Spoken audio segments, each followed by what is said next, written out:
the best academy. Hi friends, welcome to Harish academy. ఈరోజు వార్తలు నిలిచిన జాతీయ అంతర్జాతీయ రాష్ట్రీయ అంశాల గురించి, వార్తలు నిలిచిన వ్యక్తులు, అవార్డులు, పుస్తకాలు, మరి క్రీడా సంబంధిత సమాచారం ఒక్కొక్క అంశాన్ని వివరంగా తెలుసుకుందాం.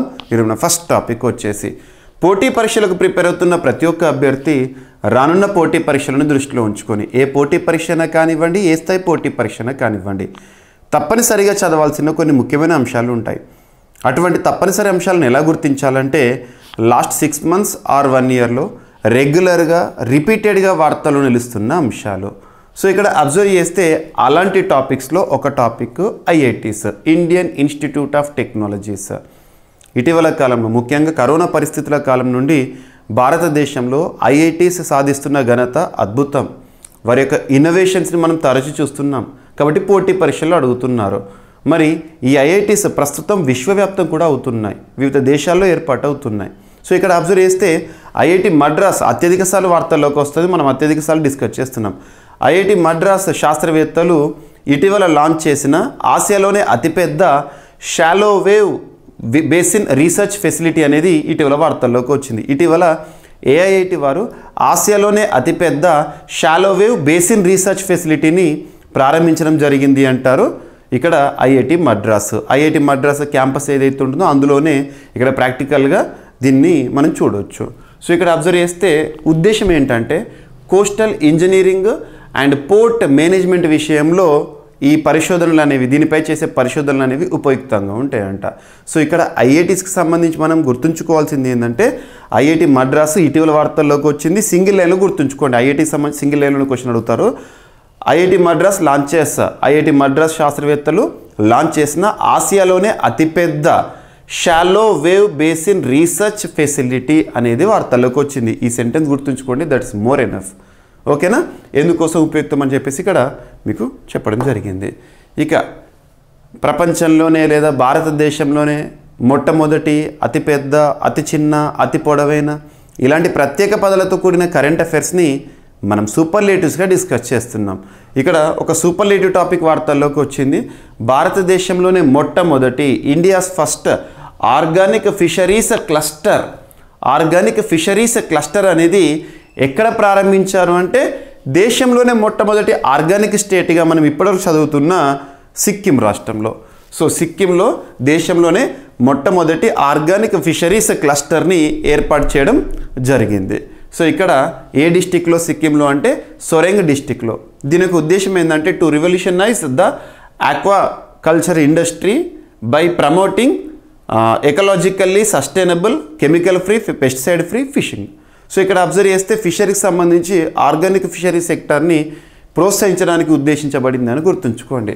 India's first organic fisheries cluster launched in which state అంటారు, డైరెక్ట్గా సిక్కిం అని గుర్తుంచుకోండి. ఎందుకోసం అంటే ఎకలాజికల్లీ సస్టైనబుల్ మరియు కెమికల్ ఫ్రీ, పెస్టిసైడ్ ఫ్రీ ఫిషెస్ని అభివృద్ధి చేయడం ఇందులో భాగమని గుర్తుపెట్టుకోండి.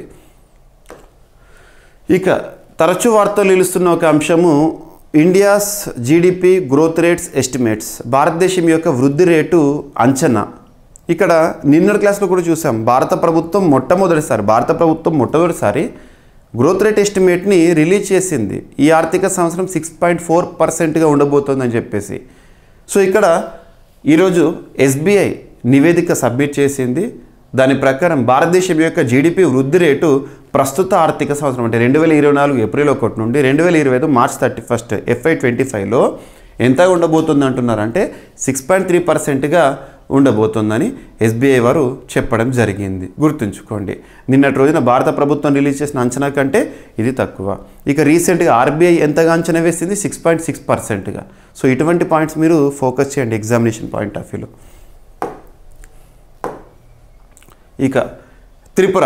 సో త్రిపురలో మొట్టమొదటిసారి ఒక new species of banded royal బటర్ఫ్లైని గుర్తించడం జరిగింది. సో ఎక్కడ అంటే సెపాహిజాలా శాంక్చురీ ఏ రాష్ట్రంలో ఉంది అంటే త్రిపుర రాష్ట్రంలో ఉంది. సో దేశంలోనే మొట్టమొదటిసారి ఒక బ్యాండెడ్ రాయల్ బటర్ఫ్లై ఆనవాళ్ళను గుర్తించడం జరిగింది త్రిపురలో. సో దీన్ని సైంటిఫిక్ నేమ్ గుర్తుంచుకోండి. Enough examination point of view ఏదైనా స్పీసీస్ వార్తల్లోకి వచ్చినాయి అంటే అది ఎక్కడ బయటపడింది, దానికి సంబంధించి ప్రత్యేకత లేదా సైంటిఫిక్ నేమ్ పైన క్వశ్చన్ చేయొచ్చు. ఇక first photographic evidence of Pallas cat, ఒక ప్రత్యేకమైన పిల్లి ఆనవాళ్ళు, పల్లాస్ క్యాట్ ఆనవాళ్ళు అనేవి ఇటీవల గుర్తించడం జరిగింది హిమాచల్ ప్రదేశ్ రాష్ట్రంలో. సో ఫోటోగ్రాఫిక్ ఎవిడెన్స్ అంటే ఫోటోస్ కూడా రివీల్ చేశారు. సో ఇక్కడ దీని యొక్క సైంటిఫిక్ నేమ్ ఏంటంటే అకాటోలోబస్ మాన్యువల్. సో అటాకోలోబస్ మాన్యువల్ అనేది ఇటీవల వార్తల్లోకి వచ్చింది, అదేంటి అని అడుగుతారు. సో ఒక రేర్ క్యాట్ స్పీసీస్ పల్లాస్ క్యాట్ ఎందుకు వార్తల్లోకి వచ్చిందంటే దీన్ని మొదటిసారి హిమాచల్ ప్రదేశ్ రాష్ట్రంలో ఇటీవల గుర్తించడం జరిగింది. So top 5 largest metro rail networks in India. ఇక్కడ మనము metro rail networks in the world, ప్రపంచంలో ఇటీవల మనందరికీ తెలుసు భారతదేశంలో మెట్రో రైల్ నెట్వర్క్ అనేది 1000 కిలోమీటర్స్ దాటింది. సో ఇలా ప్రపంచంలో అతిపెద్ద మెట్రో రైల్ నెట్వర్క్ కలిగిన దేశాల జాబితాలో టాప్ 3లోకి భారతదేశం రావడం జరిగింది. ప్రపంచంలో లార్జెస్ట్ మెట్రో రైల్ నెట్వర్క్ ఏ దేశంలో ఉంది అంటే చైనాలో, సెకండ్ వచ్చేసేసి యుఎస్ఏలో, థర్డ్ వచ్చేసి ఇండియాలో, ఫోర్త్ వచ్చేసి సౌత్ కొరియా, నెక్స్ట్ వచ్చేసి Japan. India becomes the world's third largest metro rail network following China and US. గుర్తుపెట్టుకోండి, అడగొచ్చు ఎగ్జామినేషన్ పాయింట్ ఆఫ్ వ్యూలో. మంచినీటి వనరుల్లోని 4వ వంతు జీవులకు అంతరించిపోయే ముప్పు ఉందని చెప్పేసి ఇటీవల తాజా అధ్యయనం ఒకటి. నదులు, జలాశయాలు, ఇతర మంచినీటి వనరుల్లో మనుగడ సాగించే జంతువుల్లో 4వ వంతు అంతరించే ముప్పును ఎదుర్కొంటున్నాయి. ఈ మేరకు నిన్నటి రోజున బుధవారం ప్రచురితమైన ఓ నూతన అధ్యయనం వెల్లడించింది. అమెజాన్ వంటి భారీ నదులు చూడటానికి శక్తివంతంగా కనిపిస్తాయి, అయితే మంచినీటి వాతావరణ పరిస్థితులు బలహీనంగా ఉంటాయని బ్రెజిల్లోని ఫెడరల్ యూనివర్సిటీ ఆఫ్ సియరాలో జీవశాస్త్రవేత్త, అధ్యయన సహరచయిత ప్యాట్రిసియా చార్వెట్ గారు ఇటీవల పేర్కొన్నారు. నదులు, సరస్సులు, చెరువులు, వాగులు, బుగ్గలు అండ్ చిత్తడి నేలలు వంటి మంచినీటి ఆవాసాలు భూపరితలంలో 1% మాత్రమే ఆవరించి ఉన్న 10% జంతుజాలానికి ఆధారంగా ఉన్నాయని ఇంగ్లాండ్లోని international union for conservation of నేచర్కు చెందిన జంతు శాస్త్రవేత్తలు వెల్లడించడం జరిగింది. సో ర్యాంకింగ్స్, ఇక్కడ ఫోర్బ్స్ ర్యాంకింగ్స్ సంపన్నుల జాబితాను గుర్తుంచుకోండి.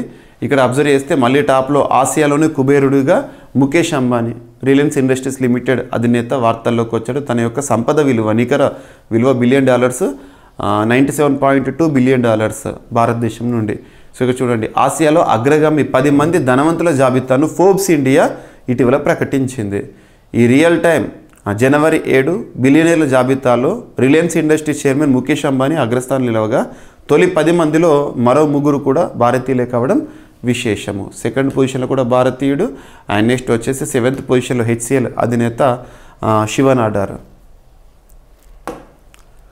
అండ్ అంతరిక్ష రంగంలోకి జెఫ్ బెజోస్, సో అమెజాన్ సంస్థ, తరచు మనం వింటూ ఉంటాం కదా లార్జెస్ట్ ఈకామర్స్ సంస్థ. ఇటీవల టెస్లా అధినేత, స్పేస్ ఎక్స్ అధినేత ఎలాన్ మస్క్ తరచు వార్తల్లోకి వచ్చారు. ఈవెన్ అమెరికా ప్రెసిడెంట్ ఎలక్షన్స్ అప్పుడు కూడా తనే ఎక్కువగా సంచలనంగా మారాడు.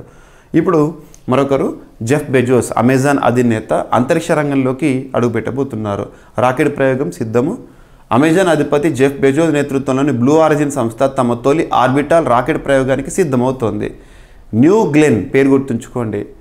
ఎలాన్ మస్క్ స్పేస్ ఎక్స్ అయితేనేమో ఫాల్కన్ 9, ఇక్కడైతేనేమో ఆరిజిన్ సంస్థ, బ్లూ ఆరిజిన్ సంస్థ, ఆ రాకెట్ పేరు వచ్చేసి న్యూ గ్లెన్గా పేరు పెట్టిన ఈ 320 అడుగుల రాకెట్ ప్రయోగము సో 8వ తేదీ ఫ్లోరిడాలోని క్యాప్ కనావెరల్ స్పేస్ ఫోర్స్ స్టేషన్ నుంచి జరగనుంది. ప్రపంచ కుబ్బరిలో అగ్రస్థానంలో ఉన్న ఎలాన్ మస్క్కు చెందిన స్పేస్ ఎక్స్తో 2వ స్థానంలోని జెఫ్ బెజోస్ సంస్థ అంతరిక్ష రంగంలోనూ పోటీ పడుతుండడం ఆసక్తికరంగా మారింది.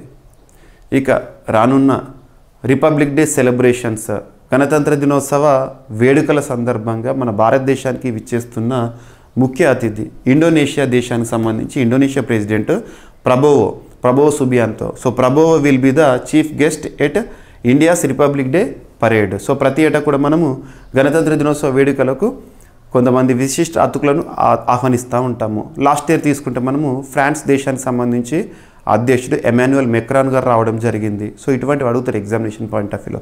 ఈసారి ఇండోనేషియా అధ్యక్షుడు. అండ్ ఏఎఫ్ఐ ప్రెసిడెంట్గా బహదూర్ సింగ్ గారు. సో ఇక్కడ అబ్జర్వ్ చేస్తే అథ్లెటిక్స్ ఫెడరేషన్ ఆఫ్ ఇండియా నూతన అధ్యక్షులుగా Asia games gold medallist, shotput మాజీ ప్లేయర్ బహదూర్ సింగ్ సాగు గారు ఇటీవల వార్తల్లోకి రావడం జరిగింది, ఎన్నికవుతూ వార్తల్లోకి వచ్చారు. సో ఇవి ఫ్రెండ్స్ ఈరోజు వార్తల్లో నిలిచిన అంశాలు. ఒకసారి ర్యాపిడ్గా చూస్తే ఐఐటి మద్రాస్ శాస్త్రవేత్తలు లాంచ్ చేసిన ఆసియాలోనే అతిపెద్ద shallow wave basin research facility. And భారతదేశంలో మొట్టమొదటి ఆర్గానిక్ ఫిషరీస్ క్లస్టర్ ఎక్కడ అంటే సిక్కిం రాష్ట్రంలో. భారత జీడిపి వృద్ధి రేటు 6.3%గా ఉండబోతోంది ఆర్థిక సంవత్సరంలో అని ఎస్బీఐ నివేదిక. నెక్స్ట్ త్రిపురలో బ్యాండెడ్ రాయల్ బటర్ఫ్లై ఆనవాలను ఇటీవల గుర్తించడం జరిగింది. నెక్స్ట్ హిమాచల్ ప్రదేశ్లో మొట్టమొదటిసారి photographic evidence of Pallas cat. And ప్రపంచంలో 5 లార్జెస్ట్ మెట్రో రైల్ నెట్వర్క్స్లో టాప్ 3లో భారత్ మెట్రో. అండ్ మంచినీటి వనరులోని 4వ వంతు జీవులకు అంతరించిపోయే ముప్పు ఉందని అంతర్జాతీయ శాస్త్రవేత్తల అధ్యయనం. ఆసియా కుబేరుల జాబితా ఇటీవల వార్తలకు వచ్చింది, ఫోర్బ్స్ ఇండియా. అంతరిక్ష రంగంలోకి అడుగు పెడుతున్న జెఫ్ బెజోస్ రాకెట్ పేరు వచ్చేసి న్యూ గ్లెన్, సంస్థ వచ్చేసేసి బ్లూ ఆరిజిన్ సంస్థ. సో ఇండోనేషియా అధ్యక్షులు ప్రబోవో గారు ఈ 2025 గణతంత్ర దినోత్సవ వేడుకలకి ముఖ్య అతిథిగా రాబోతున్నారు భారతదేశానికి. AFI athletics federation of India నూతన ప్రెసిడెంట్గా బహదూర్ సింగ్ సాగు గారు. సో ఇవి ఫ్రెండ్స్ ఈరోజు వార్తలు నిలిచిన అంశాలు. మిస్లేనియస్ అంశాలను మిగిలిపోతే రేపటి క్లాస్లో జోడించి మరొకసారి నేర్చుకుందాం. రేపు కలుద్దాం. Thank you.